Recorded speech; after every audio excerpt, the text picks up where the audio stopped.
This podcast is part of the Planet Broadcasting Network. Visit planetbcasting.com for more podcasts from our great mates.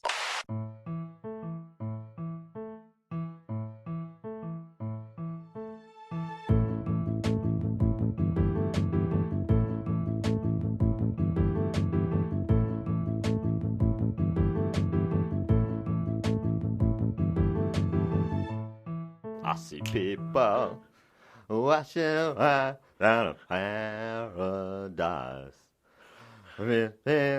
That's a one daylight here. Who is song? And it's good to me. And a man and back. And a drunk some boo. And that is true. And go right till they hit the. Hey, Uncle Sam is down and crowded up. Too much is sunshine, too much is sky.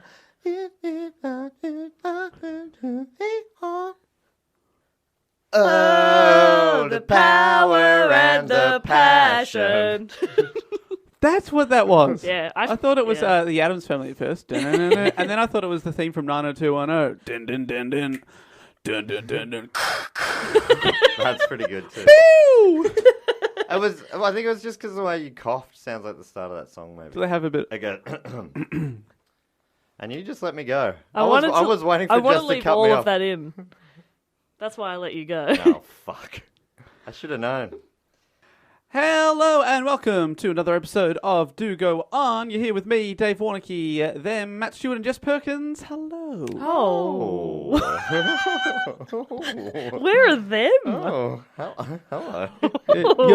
You're the new it, them. I feel real special. Oh my goodness, I'm blushing. You're the power duo of the podcast. The power them. Of this podcast. Yeah, leaving me high and dry. The third wheel. If you're high and dry, what are we? Low and Wet. Fuck yeah. Okay. Cruising through the stream. Oh. Just treading water. We're just islands in the stream. Oh, There no, is not what again. we are. We'll stop you No, right there. in between. No. How can we be wrong? Too early for a Sail sing-song. Away with me to another world, and we rely on each other. Ha ha. From another to another. Ha ha. And hello to all our new listeners, and goodbye to all our new listeners. That's how we'd warm up for the live shows. Remember that? We'd test the mics by singing Islands in the Stream. I have no recollection. Neither do I. We did it like twice at least. Was I out Oh, the back no. drowning myself No, in a toilet? You were probably actually setting up. Yeah, that's right. We were not being helpful, as per usual. Yeah, Hey, you were probably feeling full of anxiety as we're fucking around. Yeah. Oh, guys, just going to go and get some food? Oh, okay. I'll just set up this microphone then, will I? So I said to myself. And yeah, out loud you said, "Okay, guys, no problem. Eat up. Sadly, I Love was. you." You guys are the best. Enjoy your eggs. And Yeah, he well- clicked the microphone in, put it on the stool, and went, "Oh, I should have gone with him." That was a lot easier than I thought. It was done. Hey, I apologise in advance because I've been sick all week. Again. I don't know what's wrong This with is me. going to surprise some listeners. What's the thing? Like, they'll Right. probably be like, "God, she's sickly," but I'm not. Well, I have been, but I mean, like, normally I'm a picture of health, and I don't get sick. But I've been sick for a while now. It's a pretty poorly drawn picture. Yeah. Yeah. Yeah. Yeah, it's a pretty sick picture. So we are asking you to stop the podcast, Yeah. pray for Bob, and hopefully start the podcast. Yeah, resume, and then, but also just forgive me for. Will there be coughing and spluttering? No, not coughing, but I'm just a bit nasally. Oh, no, that's good. They love that. Mr. Sheffield. How is he mentioned every week these days? Maxwell Sheffield makes it onto every show now. That and Billy Connolly lately. He's Matt sort of ditched his Chisholm references, and now we're going for Billy Connolly references. Aye, Mr. Sheffield.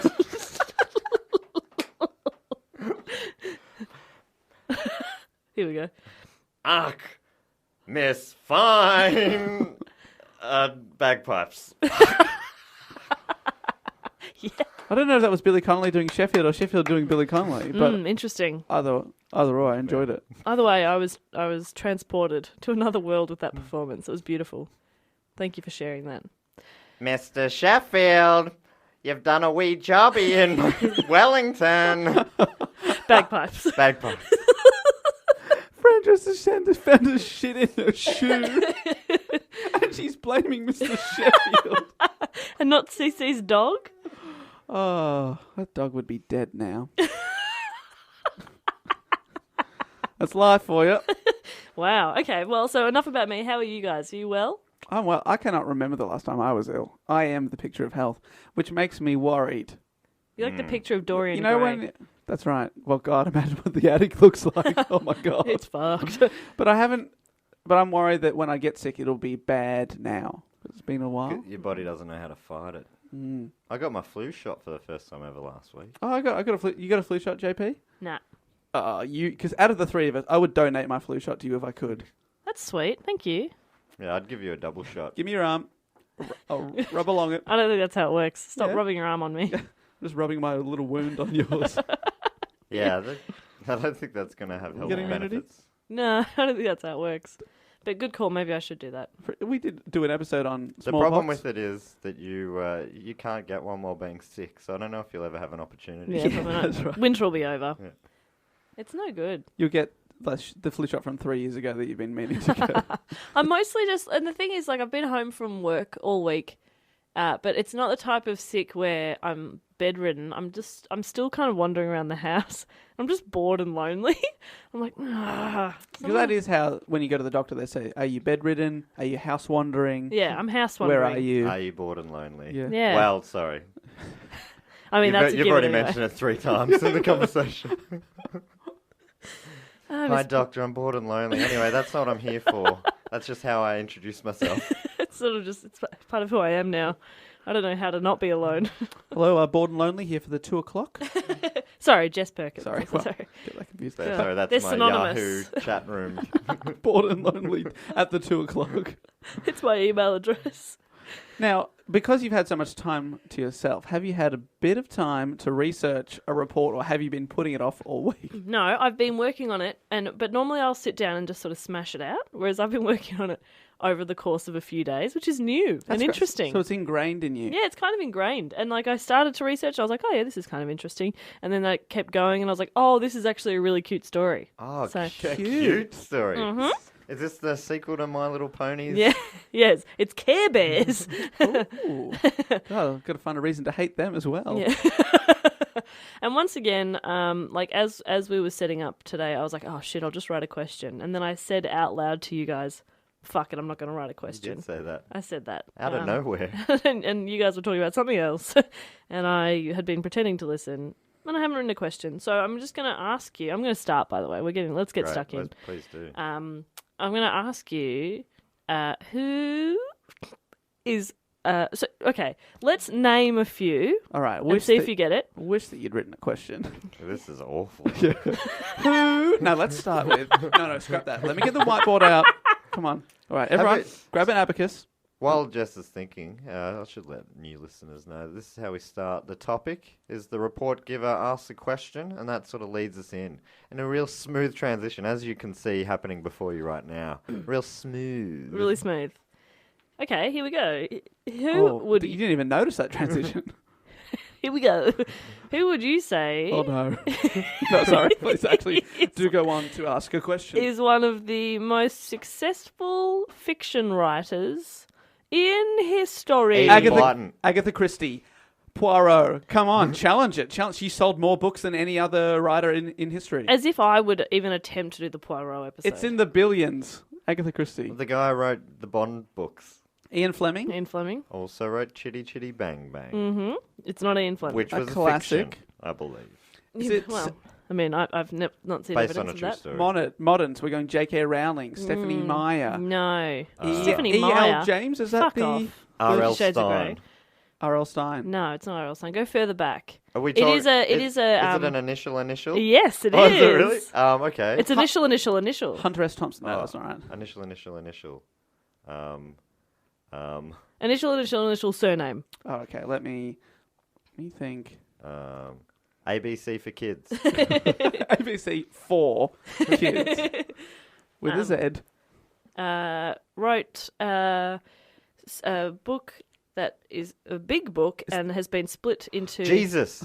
several H. films. H. Holmes Christ. Bloody hell.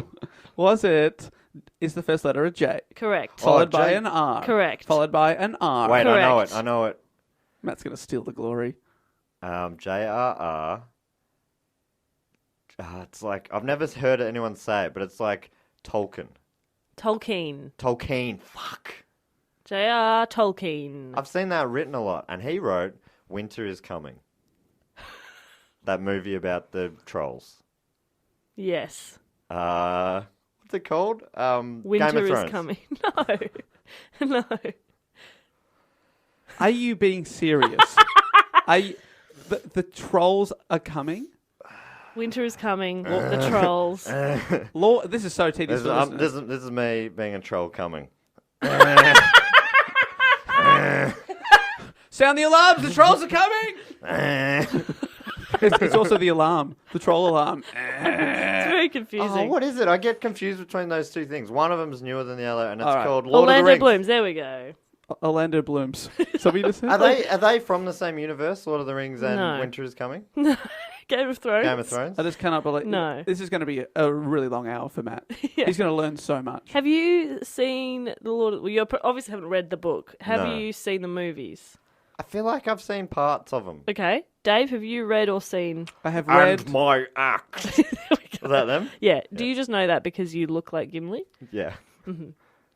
I've read. Who is Gimli? I don't even know who that is. That guy. Yes. Yes. So agreeable. Yes. Yes. Or no, depending what the answer is. I don't know. What's a gimlet? It's because you look like giblets, right? Yes. Dave. I have not seen the films Okay. because I have read as a kid. I read The Hobbit and Yeah. and possibly the first Lord of the Rings book because my mum and grandfather are a big fan. Big fan. Big fan. You've got, oh, that's right. Your grandparents are conjoined twins, aren't they? Yes. Still. Does that? I don't know if that makes them one person though, does But it? he's a mum and grandpa. What did you say? No. So my mum and her They're dad big fan though. Big fans. But they are conjoined. Yeah. They are a big fan. Anyway, that was a weird way to put it, but I don't want to. I'm willing. I don't want to derail the episode by getting bogged down in this, so I'm going to let it go. Great. Okay, so let's pick it up from big fan. So they've got like mum's got a really old copy that my granddad had, and my whole life I was like, I'll read that as an adult because I can truly appreciate it. But I don't want to imagine the actors. Like Harry Potter was ruined for me by the films because now I just imagine Sure. fucking Daniel Craig. Well, you don't imagine him. Daniel, Radcliffe. well, that's because Daniel he Radcliffe. is Harry. In a way. But I like using In my my heart. imagination when I read, so Yeah. that's why. But I've That's been putting off interesting. reading The Lord of the Rings for about 10 years. So That's interesting. Is it because I look like Gimlet? Giblet. Giblet, sorry. No, you were right. Oh. No, it's Gimli. Okay, this is amazing because this is a golden hat suggestion from James Roy. Ah. James Roy, we are so sorry we have not done the research. Well, that's the thing, James Roy, because I was like, I mean, I'm going to take this and I'm going to do my best at this report, but I don't know if I'm the most qualified. It turns out I am the most I qualified. assumed Dave would have. Well, he has read the book. But I've seen the films at And I least look 12 like years ago. Giblet. It's crazy. You would struggle to find that many people of our generation, Matt, that haven't seen the Lord of the Rings films. And here we have 3 people, 2 of which have never seen them. Yeah, that's interesting. Because I know they were very big. Huge. The second one won Oscars, I think. I the third one. think all of them. All of them, great. I'm not 100% sure on that one, but one of them lots of awards. But one of them won Best Picture, that's right. Right. Yeah, okay, that's what it means. Yeah. But the thing is, like, this probably wouldn't normally be I probably wouldn't have Not been your that bag. interested. Yeah, not really. But one of my best friends in high school Was Olivia. JRR Tolkien. Yeah. No. Sorry. Olivia R.R. Tolkien. Her name is Olivia Mann, and she was obsessed with Lord of the Wait. Rings. Would make us watch it all the time. So her name was Olivia, and you were referring to Dave in like a Rastafarian sort of. Is that what happened? Her name was Olivia Mann. Is that what happened? I'm just double checking that's what happened. I met Liv on the first day of year 7, and I am so upset that I never thought of that joke. Like, I've known her for, how old am I? Like 14 years. Never thought of that. I'm so upset I'm coming right now. at it through fresh eyes. So, Yeah, you're right. I'm going to call her as soon as I'm done here and be like, hey, Liv, Olivia Munn, and she'll just hang up on me. It'll be great. Yeah, that'd be real nice. That'd be a nice moment. Yeah, I haven't spoken to her for a while. I should call. Anyway, so today's episode is less about Lord of the Rings, although I'll touch on it a little bit, but it is more to do with the life of JRR Tolkien. Don't worry, because everyone's seen Lord of the Rings apart from Matt and I, so they're across that. Yeah, and The life. imagine trying to do a report on a movie that the two other people hadn't seen. Imagine trying to do that. A trilogy as well. A trilogy. That'd Imagine be trying to awfully do a tedious. on a trilogy Have of you films. guys seen Back to the Future yet? I've told you I've seen it just a very long time ago. I have not seen it. You guys. I feel like it would be right up his alley, though. I Don't you think think? I think you'd love it. We should watch it. We say that so often that we should watch movies I together. never And you watch know what? anything. We never watch movies together Let's anymore. do it. Let's do it. Let's do it. Let's do it. All right. Next time we go to Matt's house, we'll watch a movie Movie night. instead of doing any work. Okay. So, would you like to have a guess at what the JRR is? Well, stands for? Dave and my middle names are James. Correct. So I'm going to go for James. David, would you like to have a guess? John. Very good. John it Ooh. is. Okay. I reckon I've... Robert. No. How old is this? He was born in 1892. Okay. I would have You're not gonna believed get the second anywhere R, but you could- from 1700s to Not that old. 1993. Well, you're not going to get the second R, but you might get the first one. Another R name. Pythagoras. No. Okay. Roger? No.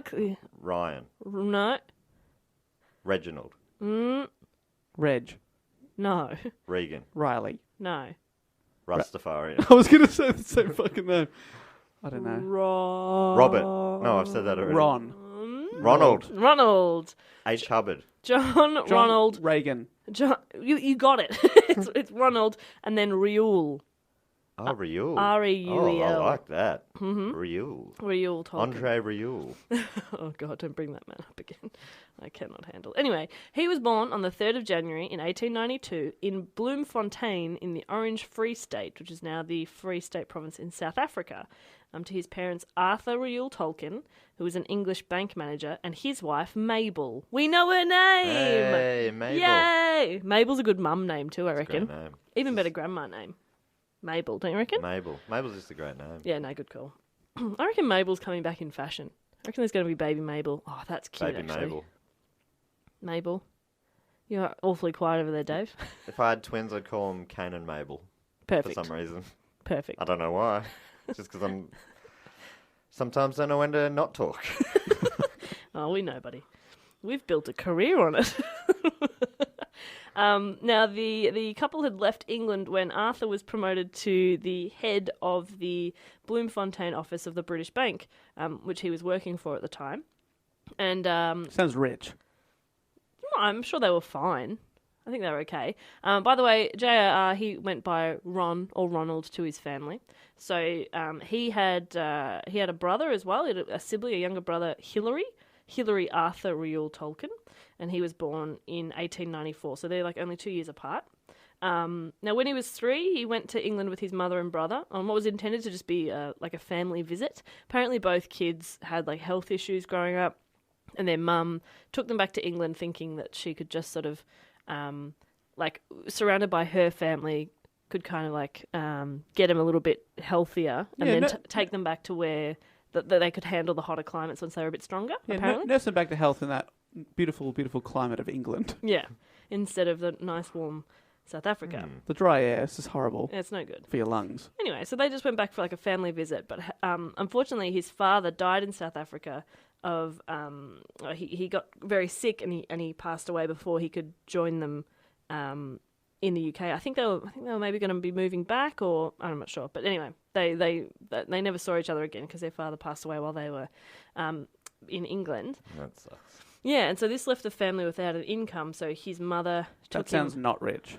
not rich. So she took him to live with her parents in Birmingham, and he really enjoyed. Birmingham. No, that's not right. Ozzy Osbourne. How does his accent go? Oh, is he Birmingham? So you'd be like this. Isn't he- Sharon! Yeah, that's Birmingham, I think. No, they all just yell Sharon a lot. That's Yeah. that's the home of like a lot of heavy metal is Birmingham. It's like a real industrial town in the mid, I maybe like mid that England. most of your geography knowledge comes from music. Yeah, pretty That's much. not bad. Like hey, at least you got some geography knowledge. That's true. Yeah. That's true. You know, I got nothing. So he really liked exploring some of the surrounding areas, which people will later say inspired scenes in his books. And he even had there was one of his Aunt Jane, had a farm called Bag End, which he then went on to use in Lord of the Rings. Bilbo Baggins. Is that it? No. His name's Baggins. Okay, fuck. He lives in Bag End. Oh, really? Yeah. That's really stupid. The thing is, as well, that people are probably going to listen to this, being big Lord of the Rings I'm so fans. sorry. No, I'm only teasing. I'm going to go watch these movies. But I it's love just you that, guys. like, they would And your probably stupid interest. You stupid baggand. they would probably be thinking like, oh, this will be interesting, and we're like, blah, blah, blah. Yeah. Here's the most basic things. Yeah. The Lord of the Rhine? God, we're good. Am I saying that right? Sounds odd. Rings. They're all odd. I What don't are think rhymes? any of those people haven't got this far into the episode. Yeah, you're right. So Mabel taught her two children at home, and Ronald was a very keen pupil. She taught him a great deal of botany, and this is where his love of nature really started. All his entire life, he really loved nature and the outdoors, and he liked. So it's more nature versus nurture. Yeah, absolutely. He liked to draw landscapes and trees, but his favourite lessons were those concerning languages, and his mother taught him the rudiments of Latin very early on in his education. He could read by the age of 4 and could write fluently soon afterwards. His mother encouraged him and allowed him to read lots of books. He disliked Treasure Island and the Pied Piper and thought Alice's Adventures in Wonderland by Lewis Carroll was amusing but disturbing. So he's a little bit uppity, even as a 5-year-old. Yeah, he's a literature critic at a very young age. Amusing, but not life-changing. Sorry, A bit of light reading. do you want some more breast milk, mate? Your baby? I had to try and bring down his ego. Yeah, and he's like, no, thank you. No, thank you. An amusing offering. What do you have in an almond milk or a... Ahead of his time. Yeah. Mum, can you change your diet a little, please? Because this isn't pleasing me. Getting a little tangy aftertaste. Mother, dear, Mabel? Enough of the asparagus dinners, Mother. Your urine tastes awful. I love that he's really arrogant with his reading, but he drinks piss. In 1904, when Ronald was 12, his mother died of acute diabetes at Fern Cottage. Oh, Well, she really diabetes. should have changed that diet. Oh, See, adorable diabetes. that is a joke that I would make, and you would go, "Oh, that's fucked. You can't do that. That's fucked." Nah, this is olden days enough, I think. You do it about You stuff have the and living weirdest memories. rules. If the people are still around who you're saying, your baby died, I think that's no good. But if it was, all right, look, you're right. This is 1904. That is a very faint line to draw. Yeah, it's interesting. Sorry, Jess. Um, I'll ask you to edit that out later, so people don't know about my dark soul. but I will definitely leave that So in. now he is an orphan. He's an orphan. So it's, Do you like that, Matt? Does that amuse you? All I heard was acute diabetes. I wasn't paying attention. his until mother that. died Ah. of acute diabetes, and you know how old she was. You want to know how old she was too? 69. No, Oh. she was. Well, I mean, you're asking the question like it'd be, I don't know. Well, just an age to die, maybe. Oh, what's a good age to die? Is that what you mean? Yep. She was about 34. Oh, I see what you're saying. Yeah. How old are you turning this year, Maddie? Who could say? I mean, you get this age, you can't keep track. Man, honestly, my mind is like mush. So she was 34 at the time, which is about as old as Matt, as a person with diabetes type 1 could live without treatment, because insulin would not be discovered until 2 decades later. Oh, that is fucking unlucky timing. Yeah. So she passed away. Are you saying that? See, this is where your inconsistency really shows. Here we go. Did she die young, Jess? Oh, I would have said. Would you say she had a good innings? I would have said. See you later, Mabel. Yeah, I mean, you can't expect to live forever.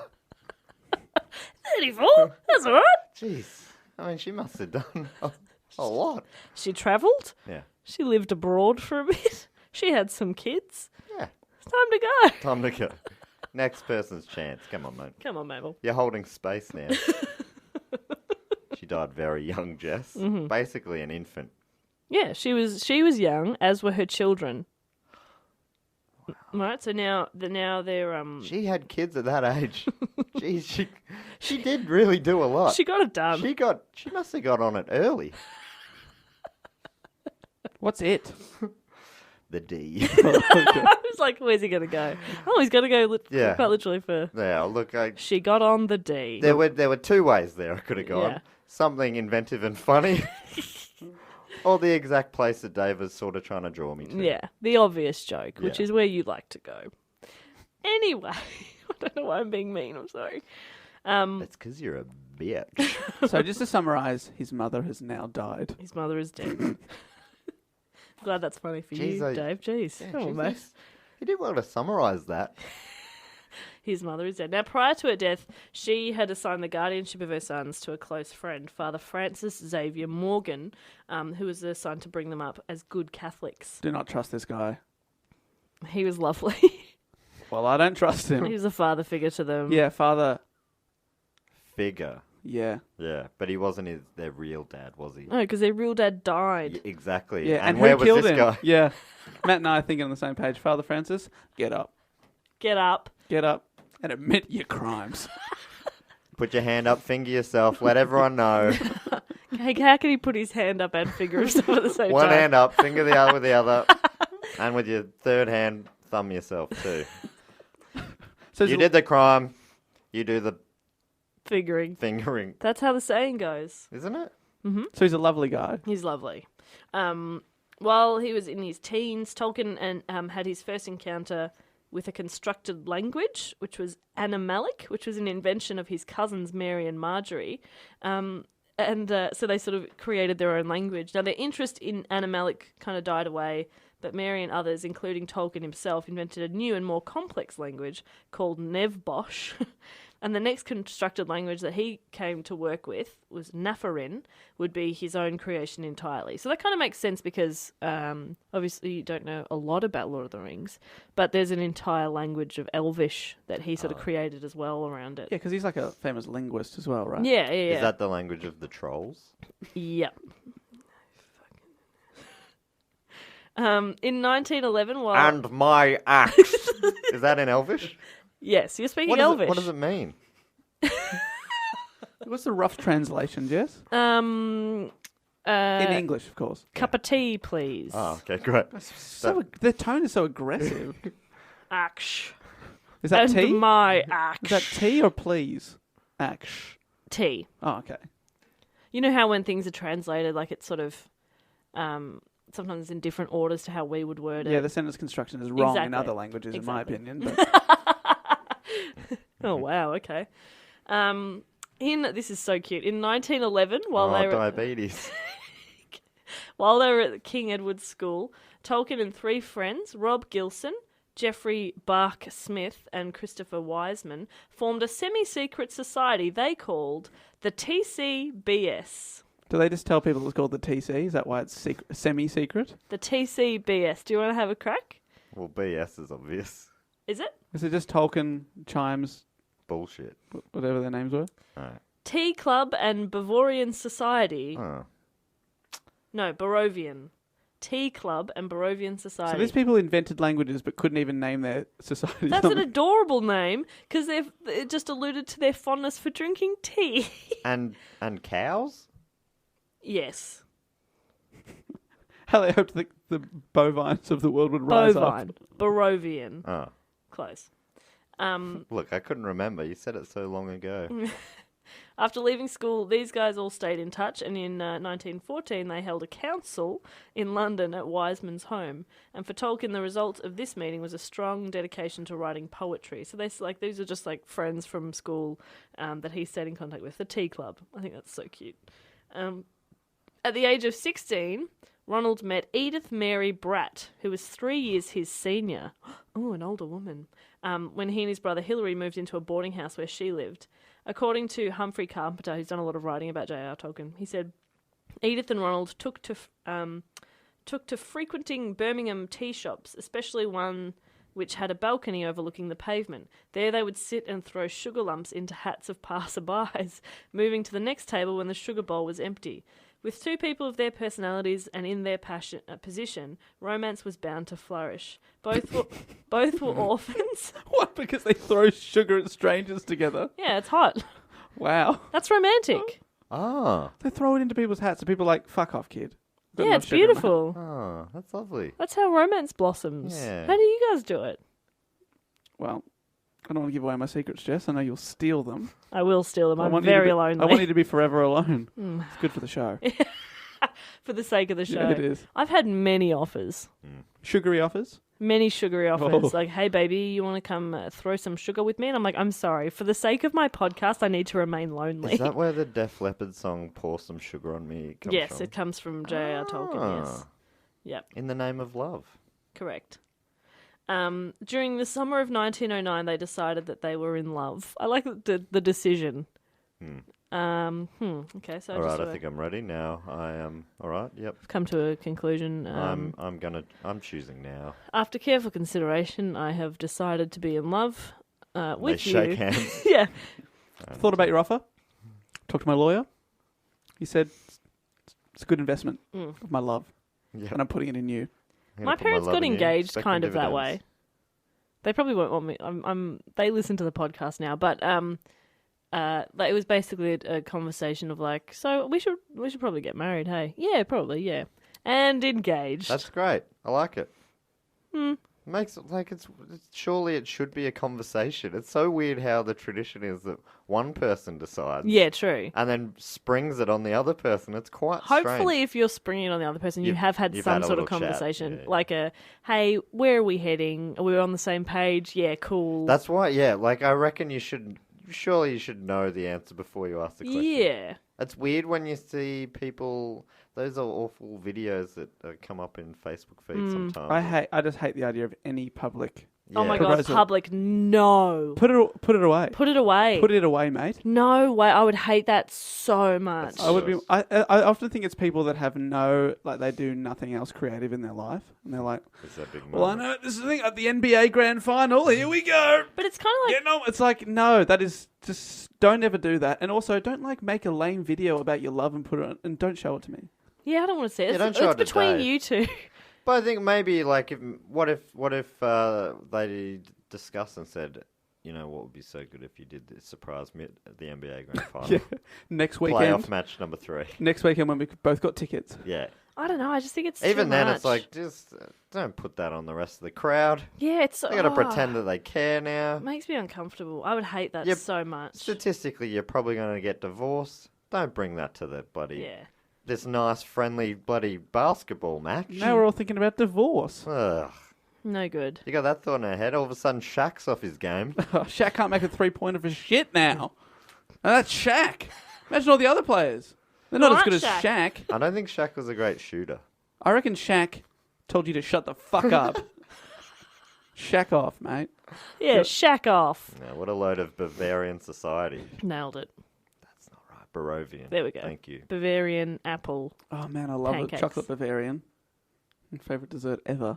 When I go to pancake parlor, I usually get Bavarian apple. Oh. Because it's like stewed apple and cinnamon on some pancakes. And bloody yummy. Anyway, so Edith and Ronald have decided to be in love. What do you think of the name Edith? Not One a of my fan. best mates' name. I may love it. Oh, I've met Edith. She's the best. She's great. So maybe it's because of her that I'm just a big fan of the name. Yeah, but does she shorten it at all? Or I does she go by I Edith? call her Death for short, Sick. or Death, or yeah. Anyway, No, I've met her and she is cool, she's actually. cool. Yeah, she makes that name cool. Yeah. All right. No, she's won me over a little bit there, actually. 'Cause like I it. liked her. She's I'd like fun. to. Edie is nice. Yeah, Edie's nice. Edie works. Oh, geez, there's options. Actually, I've got my cousin had a baby and she must be Edith because she's Edie. Edie. And my grandpa's name is Eddie. And so they like to take pictures together, like Edie and Eddie, because it's just like one letter different. I think that's really, and I think a photo is the best medium to show that. I could not agree more. Yeah, absolutely.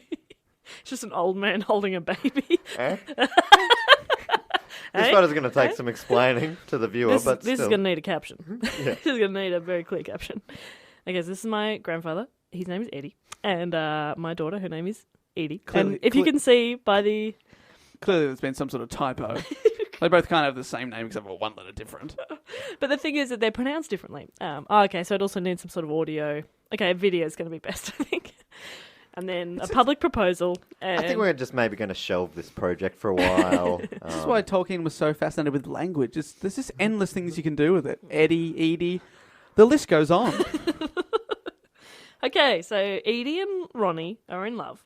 But his guardian, Father Morgan, saw Edith as a reason for Tolkien having muffed his exams. Oh, what does that mean? I bet he was muffin. I bet. Couldn't get enough of the muff. He was a good Catholic boy, excuse me. Yeah. I think Dave means he was eating too many muffins, got crumbs on the exam sheet. That's what Francis meant. Yeah, I think so too. It's muffed his exam. He See, Francis, I told you he was trouble. He hates love. hates He loves love. hate. Which is hard for him because he doesn't love to love anything. Well, he also wasn't happy that his surrogate son was romantically involved with an older Protestant woman. I mean, she was 3 years older, but at 16, that's a fair gap. You know, nowadays, I'd take anything. God, you should have seen her, fair gap. Oh, 3 years. I left that alone, Dave, and I expected better from you. I muffed it up, didn't I? You really muffed it. You muffed that gap. Oh, please edit. He prohibited him from meeting, talking to, or even corresponding with her until he was 21. In a 1941 letter to his son Michael, Tolkien recalled, "I had to choose between disobeying and deceiving a guardian who had been a father to me, more than most fathers, not sure what that means, and dropping the love affair until I was 21. I don't regret my decision, though it was very hard on my lover, but it was not my fault. She was completely free and under no vow to me, and I should have had no just complaint if she'd gotten married to someone else. For very nearly 3 years, I did not see or write to my lover. It was extremely hard, especially at first. The effects were not wholly good. I fell back into folly and slackness and misspent a good deal of my first year at college." Oh, it sounds like he's muffin all day long. Yeah, folly and slackness. That's a euphemism. You people are disgusting. This is really Don't you sweet. think that's what he meant? What do you reckon he meant? Folly and slackness. Yeah. That Because he wasn't with her. Yeah, he couldn't concentrate. Oh. So he got slack. Yeah, I guess that makes sense. It was all like What's folly? something was missing. I'm Interesting. just reading the quote, man. I don't know. I'm reading the quote between the lines. Look, if you zoomed in on that letter, Jess, you would have seen some text saying what Matt was saying. Oh, okay. Cool. So Mum should over it again.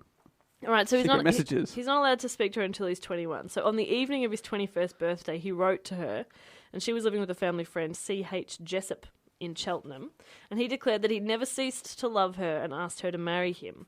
She replied that she had already accepted the proposal of George Field, the brother of one of her closest school friends. Edith said, however, that she had agreed to marry Field only because she felt on the shelf and had begun to doubt that Tolkien still cared for her. She explained that because of Tolkien's letter, everything had changed. Oh, Fieldy. So on the Oh, that 8th of sucks. January... No, this is good. It sucks for Fieldy. Yeah, fuck it. But he did go on to form the Wiggles, so I So guess it's everyone fine. had a win. On the 8th of January, so he wrote to her on the evening of his birthday, which was like the 3rd of January. So a week later, he travelled by train to Cheltenham and he met with Edith and they took a walk in the countryside. They sat under a railway viaduct okay, and talked. And by the end of the day, Edith had agreed to accept Tolkien's proposal. She wrote to Field and returned her engagement ring. So he didn't take her to the NBA No. playoff game number 3, No. like they'd always discussed. What a betrayal. Heartbreak. But that is actually very beautiful that they've held the flame for, 5 years? 16 to 21. We say, I mean, sort of, but Mm. she got engaged in that time, which just feels brutal. She got engaged because she thought she was on the shelf. Well, she thought that like he had just sort of given up on her. So yeah, what a sad time. Where you're Because like, he wasn't even allowed to write to her. He wasn't allowed, if he could write to her and say, "It's cool, babe, still love you." yeah, but isn't there something a bit wrong about getting engaged to someone when you love someone else? Yes. That feels gross. I'm feeling for Field. Oh, why? Fuck Field. Well, he's not getting any. Edith certainly isn't. Field's on the shelf now. Yeah. apparently, upon learning of Edith's new plans, her friend, C.H. Jessup, the one she was living with, wrote to her guardian, I have nothing to say against Tolkien. He is a cultured gentleman, but his prospects are poor in the extreme, and when he will be in a position to marry, I cannot imagine. Had he adopted a profession, it would have been different. So he's like, this guy, he's no good, no prospects. No prospects. Well, he's going to. What does he offer? Prove him wrong. Is he? Yeah. Following their engagement, Edith reluctantly announced that she was converting to Catholicism at Tolkien's insistence. And again, this friend Jessup, like many others his age and class, was strongly anti-Catholic, and he was infuriated, and he kicked her out of the house they were sharing. He's like, you got to live somewhere else. It's one of my favourite things is how there was a time where Protestants and Catholics hated each other. I couldn't tell you what the difference between the two are. They both believe in Jesus. I think they're both, their Bible's their book. Yeah. It's so weird that, it just shows how funny humans are, that they just love a difference in an enemy. Mm. And that just a tiny little split and that's it. That's enough. Now you just, yeah. Yeah. Is there a difference? I know one of them, I think Protestants, priests can marry. They're reverends, right? I have no idea. I think that's right, and Catholic priests can't. I think that's the big I know difference. Catholic priests can't. That's the big bloody difference. What's the big difference? Apart from that, but there's whole cities that have been Belfast in Ireland, Yeah. Northern Ireland. It's just it's Still. yeah. There's some areas that are blue and some are red. They're sort of color coded based on religion. I was there in August, so what was that 6-7 months ago, and they took us on a tour around Belfast, and they're still the walls that they built to divide the communities are just enormous, and they're oh, it's much better now. We still lock the gates at night, and I'm like, Really? oh my god, it was so strange. Oh. It was incredible. It was really interesting, but it really hit you as well. I was like, oh wow. Beautiful murals though. Beautiful murals. It was beautiful. And the people, so lovely. Oh, Genuinely, they are the loveliest people. I Anyway, I had a great time there. Saw the Dropkick Murphys, supported by the Living End. no In way. Belfast. It was a real cool gig. That is very cool. Living in Belfast. Yeah. That's pretty sick. It was, mate, it was so sick. Mate, that's fucking sick.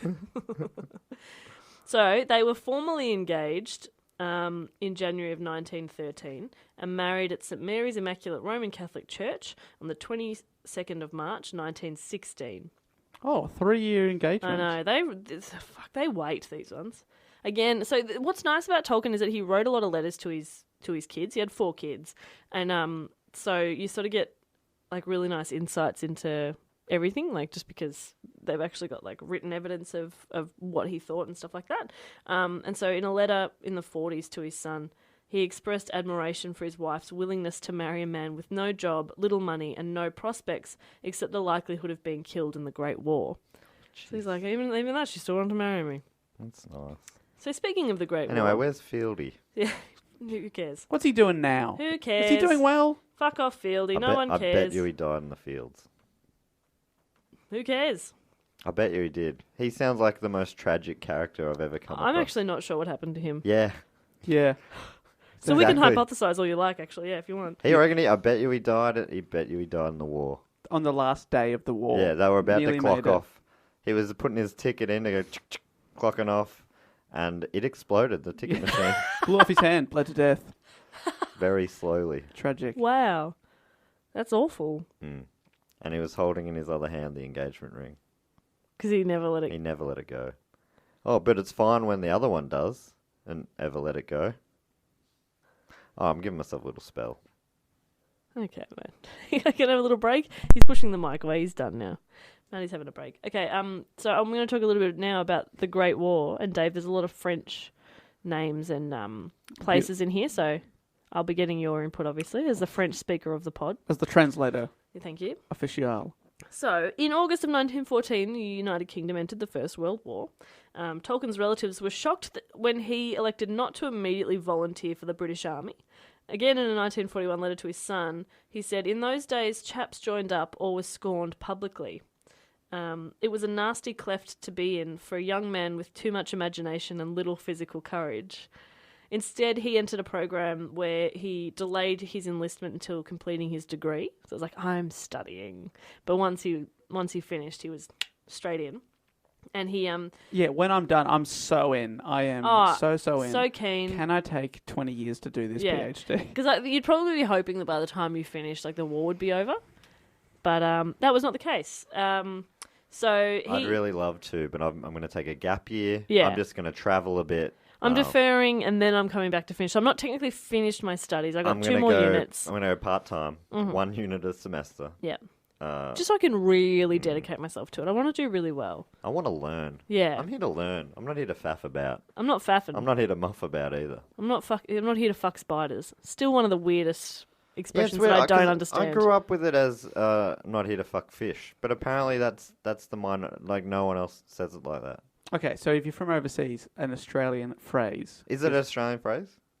Oh, without a doubt. We're not here to fuck spiders. We're not here to muck around. We're not here to waste time. Yeah. We're serious. We're here for We're not business. here to fuck spiders. Yeah. God, we're just linguists, aren't we?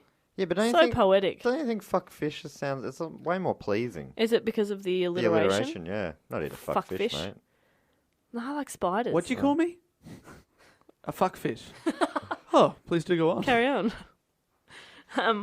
So he completed his studies in July of 1915, and he trained with the 13th Battalion So straight in. for 11 months. Yep.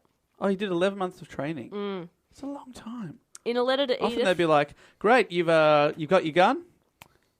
off we go. See ya." In a letter to his wife, he complained that gentlemen are rare among the superiors, and even human beings rare indeed. Ooh, brutal. Smack down. Following their wedding, Lieutenant and Mrs. Tolkien took up lodgings near the training camp. In June, he received a telegram summoning him to Folkestone for posting to France. And the Tolkiens spent the night before his departure in a room at the Plough and Harrow Hotel in Birmingham. He later wrote, "Junior officers were being killed off, a dozen a minute. Parting from my wife then, it was like a death." He's so beautiful. He just loves his wife. It's so nice. You know? Just a bit dramatic, I think. You are just... Take it down a notch, mate. You are a piece of shit. You are dead inside. You have no love. You got a picture that they're talking like this as well. That's not quite right, but something like that. It's real low down, I think, the Birmingham accent. So that means that his... I've died of death there in Birmingham. Is that what you think they sound like? That's really offensive. Apologise to Birmingham right now, please. Hey, sorry, Birmingham. I don't mean it like that. This is more of an homage. That's what I need you to know. I love your town and the music of your town. It's an homage. The new wave of British heavy metal affected me deeply. I was there for it in the early 1980s. And You were, weren't you? I'm wondering...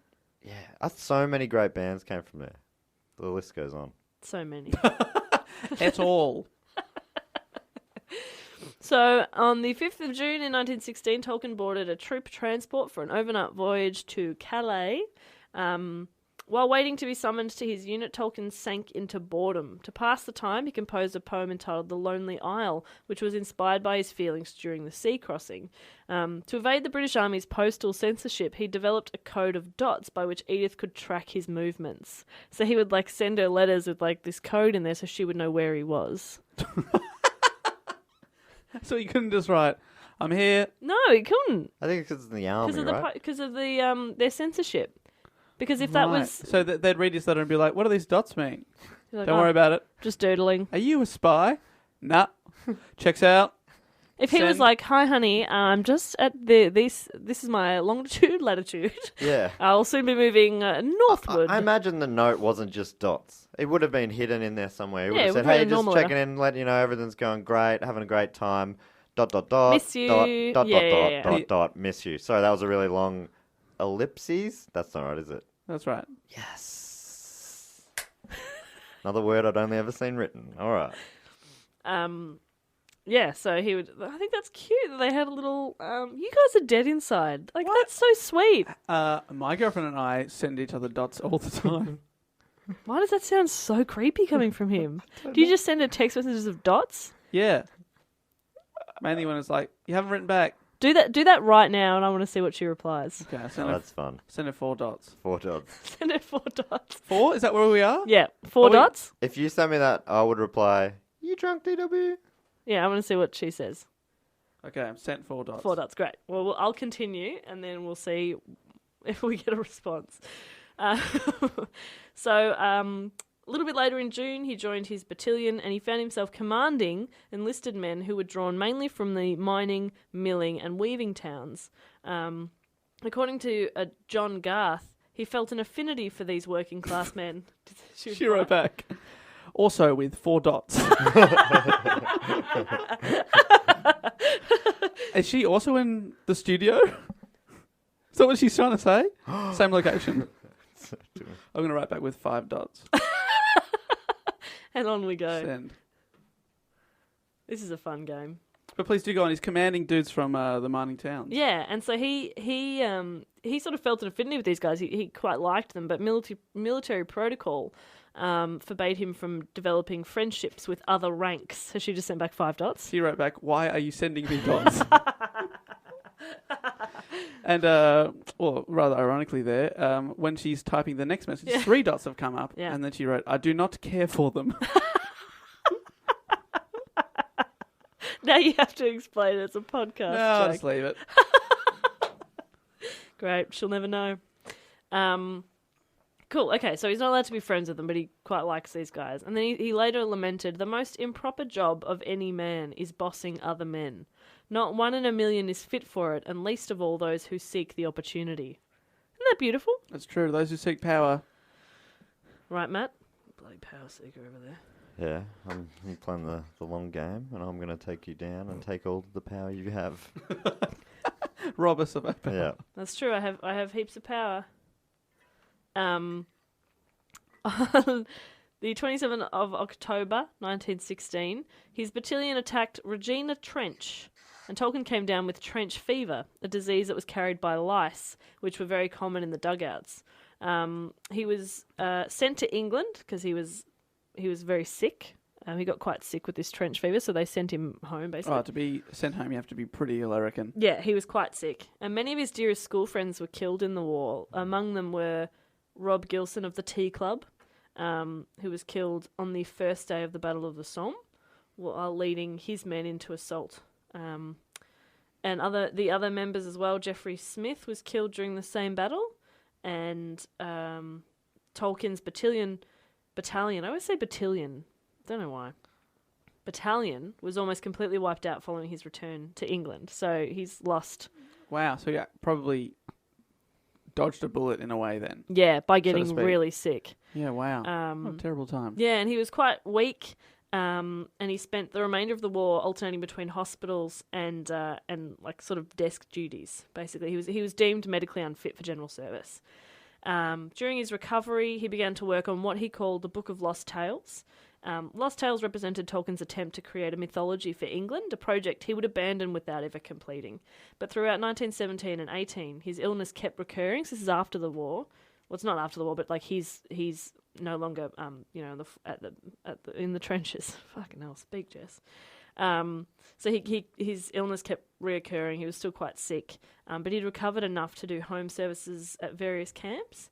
And it was this time that Edith bore their first child. I really hate the word bore. Edith had their first child, whose name was John. Sounds like quite a bore. So in 1920, this is where we sort of get onto his writing. So in 1920, he was demobilised and left the army, retaining his rank of lieutenant. His first civilian job after World War I was at the Oxford English Dictionary, where he worked mainly on the history and etymology of words of Germanic origin, beginning with the letter W. Warnicky. Oh, yeah, It's wow. a German name Jeez, that starts with W. It's a weird place to start. It's a very specific niche he's got there, isn't it? Right? I like how that's his first civilian job. It was like, I'm working at the Oxford English Dictionary. On What the was your Germanic first civilian W's. job, Jess? My first civilian job was Toys R Us. Just stocked the shelves. It's a good job. was pretty good. Dream job. Working in a toy shop, is it the dream that everyone thinks No, it it is? sucked so bad. Really? I was a Christmas casual, and they asked me to stay on at the end of like January, and I was like, nah, I hated it. It was awful. My manager was a dick. So that was his first civilian job. He also he took up a post as reader in English language at the University of Leeds and became the youngest professor there. In 1925, he returned to Oxford as Rawlinson and Bosworth Professor of Anglo-Saxon with a fellowship at Pembroke College. And during his time at Pembroke College, he wrote The Hobbit and the first 2 volumes of The Lord of the Rings. So now he's like an academic. He's at the university. And you just start smashing them out. He's just smashing them out in his downtime. Wow. Because they're long books, aren't Yeah, they are they're doorstops. Quite big books. Oh, they're not really that long. They're pretty long. they? Or am I just thinking, because the movies are long? Yeah, they're like 3 hours apiece. Hobbit's probably only a couple hundred pages, 300. I think Lord of the Rings is big though. But that's all 3 together. Yes. That is what I'm thinking. Oh, I think so that's the copy that my mum has is all 3. So The Hobbit, they split into 2 movies, right? I think they did 3, which 3. was absolute money grabbing. Yeah. Because it's for smaller 200 than all the volumes of The Lord of the Rings. Right. And they did 3 on 1. Yeah, that's money grabbing by the sounds of it. What a bummer. Actually, I never watched The Hobbit. But I probably I don't know. That's just a little fun fact for you. Fun fact number 1. That is fun. That is fun.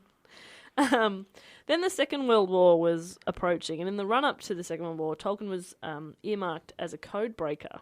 In January of 1939, he was asked whether he would be prepared to serve in the cryptography department of the Foreign Office in the event of a national emergency. Please tell me he answered in a series of dots.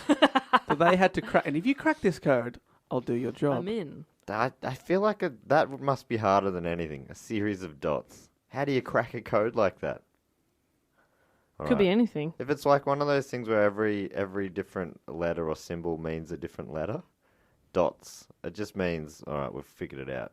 Dot equals A. So what he said here is, What does he mean by that? I think we might be winning this war. We're clearly getting to the enemy. So Tolkien agreed, and on the 27th of March of 1939, he took an instructional course at the London HQ of the Government Code and Cipher School. Gnarly. I mean, I went to the Melbourne Radio School, but fuck, Government Code and Cipher School, fuck yeah. Yeah, that sounds real cool. All right. A record of his training was found, which included the notation Keen next to his name, which I quite like, although Tolkien's scholar... 4.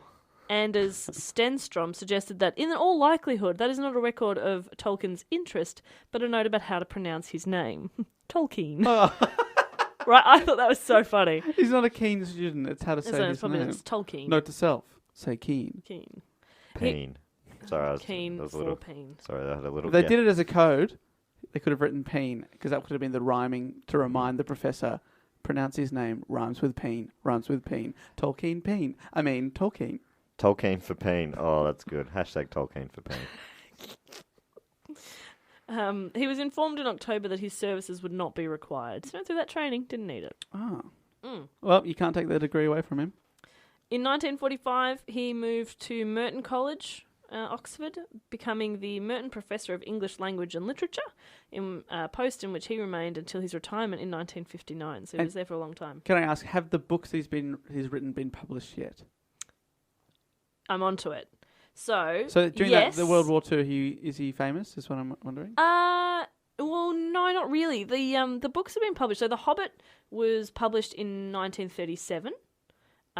So yeah, while he was doing this sort of stuff, but it wasn't like hugely successful. I think it sort of had like a slow build. And then The Lord of the Rings was originally written like as a sequel. That was sort of the idea of it. It's sort of like a spin-off, you would say, I guess. Would you say it's like a spin-off? Oh yeah, I guess you could. So yeah, that's sort of how it was supposed to be written originally, but then it developed into like a much larger work of its own. It was written in stages between 1937 and 1949, and it was first published in 1954, and it is one of the best-selling novels ever written, with over 150 million copies sold. That's a lot. So influences on the story of the Lord of the Rings include Judas Priest. yes, philosophy, mythology, religion, and the author's distaste for the effects of industrialization. And Black Sabbath. He loves it. He loves Black Sabbath. Yeah. He loves Ozzy Osbourne. Sharon! Sharon! I'm trapped in the bathroom again, Sharon! Jack? Sharon? You've named two of the Osbourne family. Very good. Hello. There we go. The dog! The stupid little dog! I'm trapped in the bathroom with a fucking dog, Sharon! Fire, Sharon! Fire, Sharon! The best is when he couldn't figure out how to use the remote. That was the best. Poor doddery old man. That other child that refused to be on the show. Where's she? Very good. You've got all the references. You know what you're talking about. Yeah, we've got the Osbournes episode in the works coming up. People also say, but he's been influenced. Lord of the Rings influenced by Ozzy Osbourne at all. So people have like taken a lot out of it. So they've sort of said, oh, it's obviously influenced by his experience in World War I and this and this and this. But a lot of these inspirations and themes have been denied by Tolkien himself. He's like, no. He sort of created, his son talks about it in this documentary I watched, where he's like, he created a second world, basically. Like, he created an entire universe, like, within his stories, which is pretty amazing. Now, The Lord of the Rings, in its turn, is considered to have a great effect on modern fantasy, and the impact of Tolkien's work is such that the use of the words Tolkienian and Tolkienesque have been recorded in the Oxford English Dictionary. Oh, I bet he would have loved that. Would have loved that. But only if they'd been under the letter W. Wolkenesque would have appreciated that. And obviously, like Lord of the Rings has been referenced in lots of art and film and television and all sorts of things. So it's huge. It's won awards across radio, theatre, film. And was it popular right away?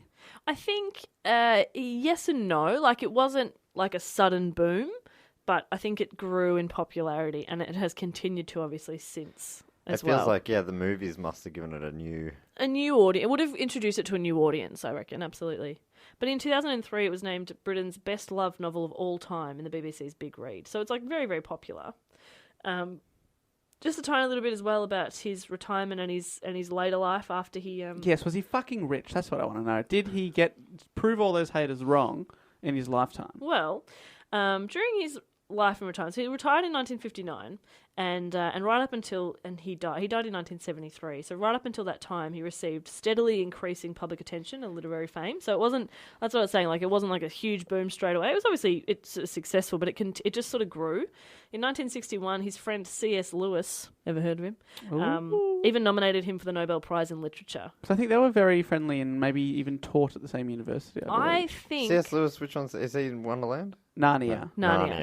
What's the Wonderland guy? Lewis Carroll. Lewis Carroll. All right. Did not get them confused.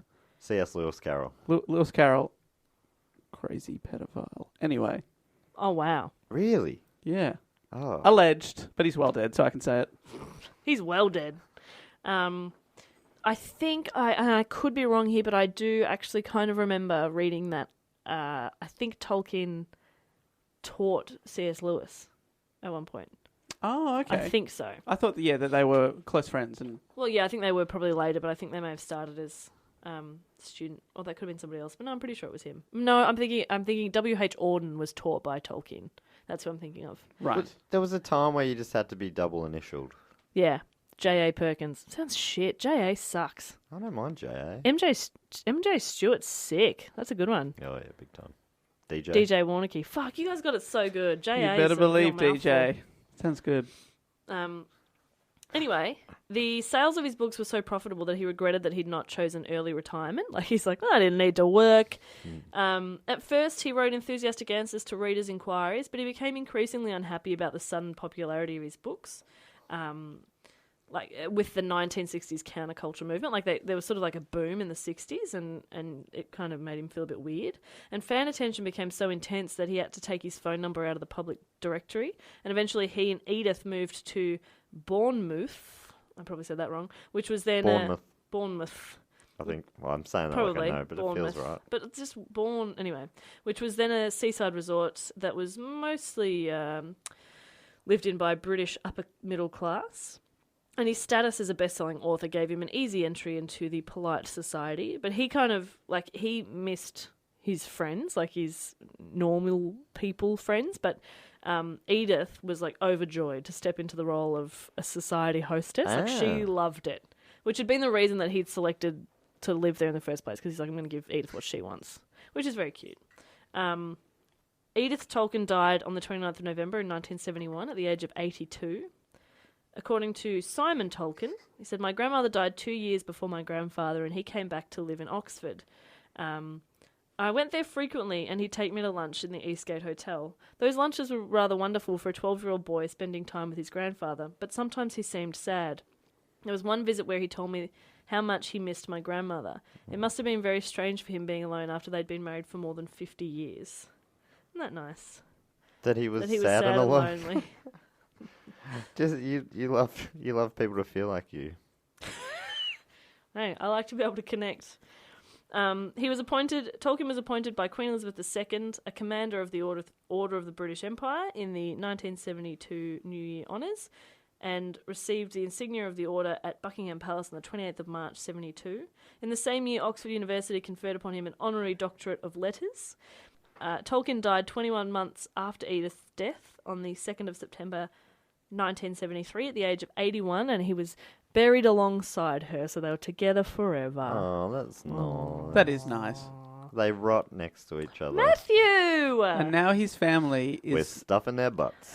No stuff in their butts. Oh, okay. can't confirm nor deny whether it was an open casket. Good Can point. Good point. Cannot confirm nor deny. Oh, yeah, that's only open casket. You? Yeah, Yeah. not everyone gets their butt stuffed. Yeah, actually, there'd be very few. I've never been to an open casket. I don't want to ever. No good. Yuck. Be an experience. Nah, I'm not in life for experiences. Yeah, nah, fuck that. So yeah, that brings me to the end of the life of JRR Tolkien. Wow, Thank you. that is. I think he sounds really sweet. He does. It was a great life. Quite a life. And now his family Into the must war. be swimming in the royalties. I think they're doing pretty well. How long do the royalties last, though? Isn't it 50 years? Or is that songs? They always try and extend it. I think in most Western countries it's 75 years after you die. Right, okay, so Really? well and truly still going. So a long time to go. I think they often try and extend it, people say, because of Walt Disney's tie to things. It's 50 years, and then they sort of extend it. Right. They lobby courts and stuff to try and... That's pretty The amazing. Walt Disney Family Trust or whatever. Yeah, the Disney Corporation, so that his creations aren't out. That's Oh, what I 'cause- hears. That's So- what I hears. So what does that mean if they go out into the public? Then Snow White could be made by anyone. Yeah, and all those creations. Okay. Like, how William Shakespeare, no one gets copyright, royalties from that. Yeah, anyone 10 can things read. I had about you. Anyone Didn't have can to pay any money to the estate of Shakespeare. Gary Shakespeare. Shakespeare. Yeah. That's what you said, right? Yes. Never seen it. I only ever seen it written down. I feel like every time we bring up Shakespeare, Jess has to say Shakespeare. She has to say that, and I have to Shakespeare. say 10 things I had about you. It's your one cultural We're reference. contractually obliged to say that. And it's based on which play, Matt? Taming of Matt Stew. Pretty Oh good. no, that's another one that's based on something else. I think The Gentleman from Verona. Ooh. Two Gentlemen of Verona. Great. What? Yeah, that was sorry. The Gentleman of Verona. That's actually based on Based Romeo on- and Juliet. So that brings us to the end, and you know what we always do at the end of the bloody podcast? We We talk all about Get the things we'd drunk. like to have Jess edit out that we said. All the slander. Well, no, we would like to thank some Patreon supporters, everyone who chips in a little bit on Patreon. If you feel like this show is worth a little bit of your munzo, you can go to patreon.com. So still go on, Pop. Your munzo. I'll take your munzo. Hey, munzo. Well, really, it does keep the show going. Oh, We it will 100% does. absolutely tell you that. So even if you can chip in $1 or $2 a month, it absolutely does help us. But we would like to thank some of our Patreon supporters out loud on the show. And Jess, who we thanking? All right. Matt, would you like to kick us off and thanking our first Patreon? Yeah, sure. Let me think. Who do I want to thank? Who's been on my mind lately? Out of the patrons, they all sort of filter through my mind. Let me just pick one out of my brain. Because that is one thing. You go, we commit your name to memory forever. Yeah, that's also part part of of the the deal. deal as well. Yeah. Yeah. I would love to thank one of my favorites in the pool of names in my head, Alex Dimmock. Alex Dimmock. Great names. Real solid name. I believe they're from Norfolk. Yes. Do you know who else is from Norfolk, Jess? Who? Dave, do you know who else is from Norfolk? No, who's from Norfolk? Jess, do you also know who's from Norfolk? I don't, Matt. Do you know who's? Dave, any idea who Oh my else is God. from Norfolk? Let me just ask my friend Matt if he knows who's from Norfolk. Who's from Norfolk? Jess, any idea who else is from Norfolk? Matt, we've got places to be, mate. Dave, any idea who's from Norfolk? I don't know. No, me neither. But it'd be interesting to know, wouldn't it? Probably Alex's friends. Alex Dimmock? Like an Alex Dimmock. I think Alan Partridge is from Norfolk. Right. Okay. That's where you were fine. That's where you were going. Great. I really was hoping one of you guys would help me out, but not He to also, be. Alan Partridge is presenter of Radio Norwich as well. Oh, is he from Norfolk? He's not. He's from Norwich. But that's where his show is on Radio Norwich. Oh, have I fucked that? No, Alex is from Norwich. Norfolk. Fuck, Alex, I'm so sorry about everything. Is this what you wanted, Alex? Is this worth your money? I would like to, Dave, if you don't mind, I'm gonna do one, and then we can finish strong with you because you know I'm bad at this. I would like to thank a very good friend of ours, a frequent tweeter too, I think, because this name, I was like, oh hello, I know this name, I know this person, and so I would like very, very from the bottom of my heart, my cold dead heart, I would like to thank the second most famous Swift, Jordan Swift. Jordan We Swift. can all agree. After Swift and Shift Couriers, the SBS spin-off from Fat Pizza. Exactly, yeah. Is that right? Yeah. Swift. Then No, I Jordan can't think of it. Swift. Then the Suzuki Swift. And then the netball team, the Swifts. Swifts. And then... Which is a whole family of Swifts. Yeah, it's so weird. They keep it in the family, which Sydney is nice. Swifts, right? I think so. I don't And know. then Jonathan Swift, of course, Gulliver's Travels writer. Yep. Yeah. Yep. And then that's about it. So he's number 2 in that list. Yep. Wow. Who's number 1? Suzuki Swift. No. No. Oh, Swift and Shift. Swift and Shift, obviously. Swift and Shift Couriers. Yeah, so thank you very much to Jordan, the second most famous Swift. And we really appreciate your support and your listening. All right, so we started with an Alex. We went with a Jordan. Yep. And we're going to finish with an Alex. Oh, that's a Jordan Alex sandwich. So if your name is Alex and you support our Patreon, is it going to be you? Oh my God, there's Will it probably be you? heaps of you. I Statistically, know there's it's a a few very Alexes popular we've done, name. but now we've done 2 on one episode. It'd be unlikely if I didn't thank you, wouldn't it? So I don't know. There could be like 2 or 3 other Alexes going. Is it me? Is it me? That actually reminds me, I'd really love to thank Alex Dimmock. Oh boy. I would like to thank Alex, and I'm going to go with this pronunciation, Alex Backy. Backy. All right, I'm going to have a stab. I'm going to say Alex Batchy. Bachy. Batchy say- Crazy, I like- as known to his friends. Bark. Or she.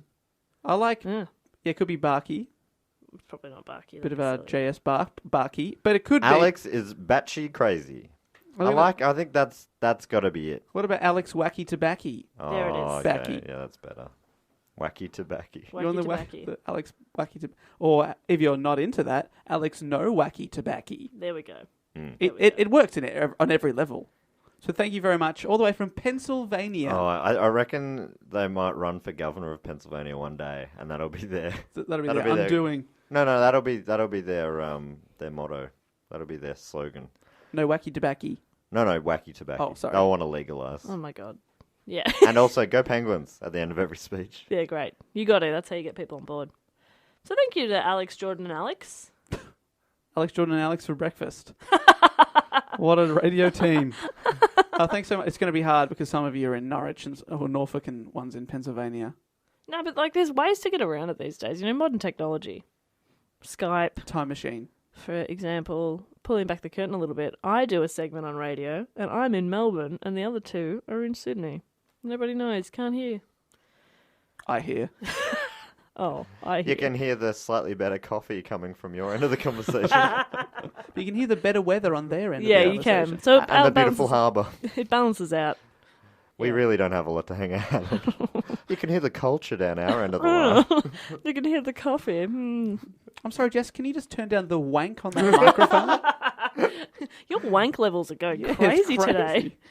Correct. So I used to know a sound guy when I was in bands, and when people would say, "Can I have more of my vocals in the foldback?" or "Can I have more of this?"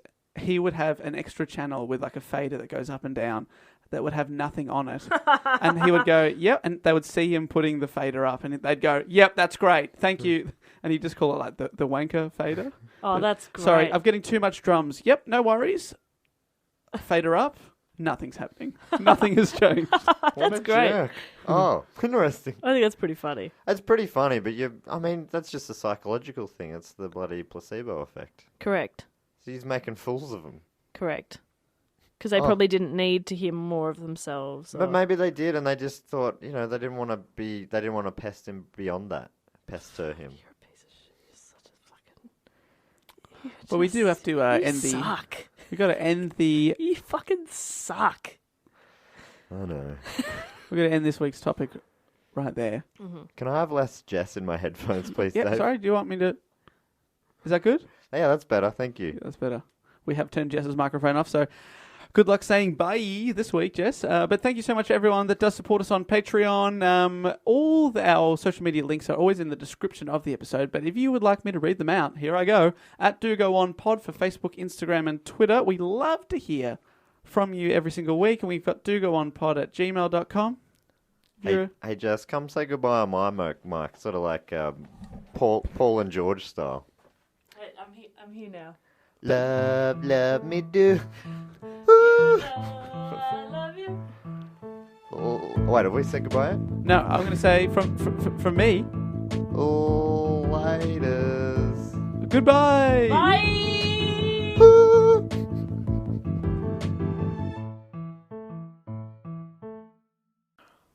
Okay, guys, we're just dropping in here to tell you an exciting development through our Patreon. Now, a couple of episodes ago, I volunteered very excitedly Passionately. to hump and He headbutt. could not put his hand up high enough. Yeah.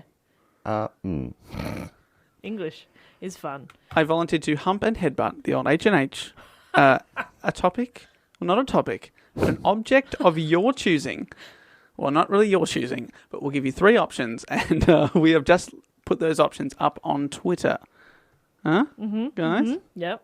I don't know why you did this to yourself. Yeah, and then And kept has fighting us to.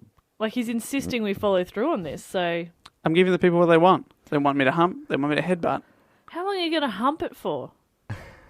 Obviously, depends on the object. Are we doing this live? I imagine there will be some editing just in case it goes horribly wrong and I somehow injure myself. Or impregnate some fruit? Could be fruit, or it could be 2 other options. So what we've... Now, one of the options is was put forward sort of by Zach Shepard on Twitter. He suggested a lemon meringue pie, and you heard that, and I messaged. I said Zach Shepard's got this great idea, and you heard me say shepherd's pie, basically. Yeah, you said shepherd, you said pie, and suddenly I'm thinking of shepherd's pie. So you've morphed it, Just- and obviously, if you're gonna have a shepherd's pie, there's only one accoutrement. That's not right, is it? That's like near a word that's right. No, hey, let's go with that. All right. There's only one accoutrement, and there's only one Japanese accoutrement, and that is, of course, garlic bread. Yes. So one of the options is shepherd's pie and garlic bread, hump, headbutt, and I reserve the right to eat or not eat. After the Are hump. they all edible? They are all edible, because option number 2 is porridge, Oh. instant porridge, which, Yep. as we all know, Matt, your opinion on that kind of porridge is... It's not how you met porridge. It's not how you make porridge. So I don't know how you hump or headbutt porridge, but we'll come to that And bridge when we so come to So it. one of them's a two-parter. Yeah. So what are you going to do? The garlic bread, are you going to hump the pie, then hump the garlic bread, then headbutt the pie, then headbutt the garlic bread? Look, part of the terms and conditions is I get to choose my order, all right? Okay. Fair enough. I am doing this just because I'm desperate for more footage in my show reel. Sure. This is the good stuff. Trying to get into Hollywood. I think this is what they want. If we have any listeners in Hollywood, especially Yeah. anyone who is looking for someone to hump and Yeah, headbutt that's right. in Hollywood. Is your first name either Stephen or Spielberg? First name Spielberg. Spielberg Donahue. If you're out plumber. there, he's a plumber. But Also, in if your Hollywood. name is Stephen, I would like to hear from you. Option number 3 is, it's a classic. It's a classic hump and headbutt maneuver. Probably the most painful, but the least messy in my account, is a watermelon. All pretty messy. We're going to have to put down a tarp, I think. Will I have to be... Is it a whole watermelon? If you headbutt it, you're gonna have to break it open. Yeah. I'm picturing a whole melon. This is a weird, it's a very long drop-in we've done here. But so what just, I'm trying to say is the Twitter poll is now open, so anyone on Twitter can vote for it, and then anyone who submits anything from $1 up on our Patreon page will be able to watch the video once the poll has closed. And we've either cooked the porridge, the garlic bread, the shepherd's pie, or bought a watermelon.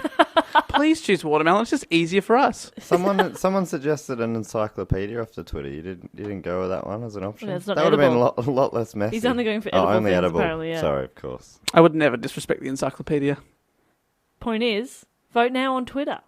Vote now. This podcast is part of the Planet Broadcasting Network. Visit planetbcasting.com for more podcasts from our great mates. I mean, if you want. It's up to you.